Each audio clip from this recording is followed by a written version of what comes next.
Okay, so here is the beginning of many mistakes for the franchise. So, as we're counting down to Halloween, here is Friday the 13th, A New Beginning. So, the plot is basically we follow Tommy Jarvis. He's much like time's gone by, he's older, he's like a young adult now, and he's being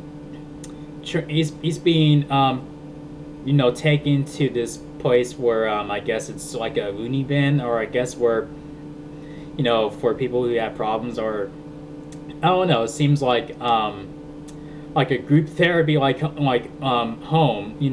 For I don't know.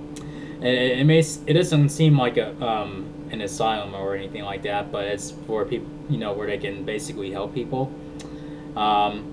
And when he arrives, like everyone, feels the need to pick on him. Like everybody. I mean, and if you're aware of who he is, then you know that he brutally killed a serial, he brutally butchered a serial killer. So why would you feel the need to bully somebody like that? I mean, if he can demolish a serial killer, like the most brutal serial killer, like in the country or whatever, or in that state or whatnot, then what makes you any different? I mean, what gives you the need to pick on him? Like, what's gonna stop him from, whooping your ass at least? Seriously. And this movie was very lighthearted. I mean, it takes away the scare factor. It's not scary. It's just really, really lighthearted. I mean, like dark tone that the Blast maybe had. You just take that, throw that in the dump, throw that in the shitter, and then boom, you just have a really, really shitty sequel. Now, when I was younger, when I watched it, I had no problem with it. Because for at least for me, I was under the impression that Jason was back and he is going to, seek vengeance on Tommy. But as I'm older, when you watch it, it makes you think for a minute. Is Tommy starting to kill people? I mean, is he having blackouts? Is he killing people? Why haven't we seen the killer's face? Through most of the movie, and why are they just showing his hands and his feet? Until at the very end. I mean, it makes you wonder: is Tommy doing this or what? I guess that's what the movie is meant to do, and until you find out later on that it's not Tommy, and you think it's Jason, and boom, it is not Jason. And I think that's where it was a big letdown for me. I'm like, who the hell was this guy? I think back then I didn't know it was I didn't know it was Roy, the ambulance worker. I didn't know it was him. I mean, he was totally different when when his dead body was laying there. But when I got older and I watched it, I'm like, oh, so that's him. So that's what made him snap, because his supposed son was killed at at the place, by one of the other I guess by the other residents or whatever. I mean, that was random, totally random. What the hell? What the hell?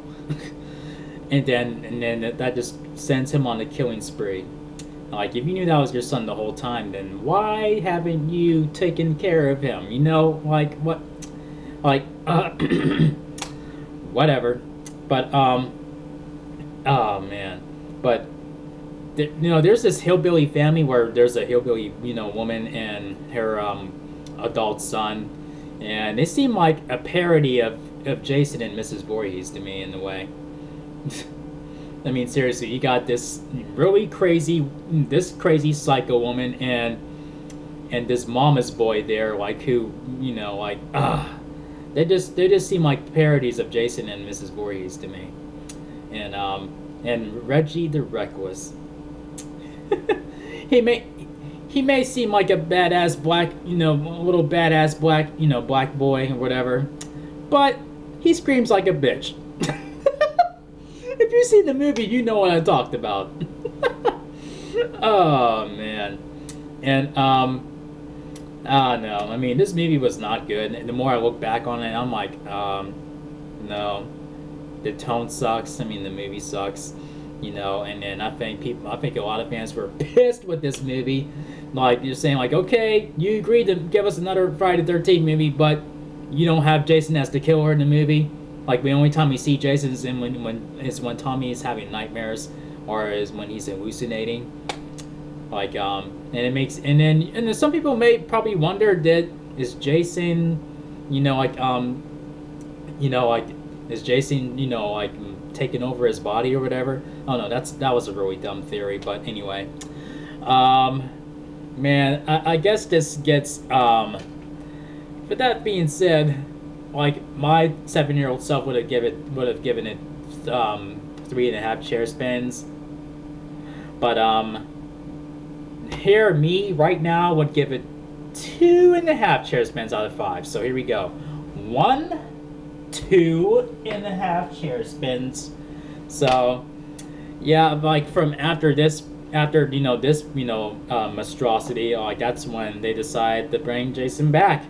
So yeah, so I will see you guys in my review on that, and on that sequel. So in the meantime, if you guys enjoyed this review, make sure you thumb up the video, make sure you click subscribe. If you're new to the channel, thank you for watching as always, and I will see you guys in the next video.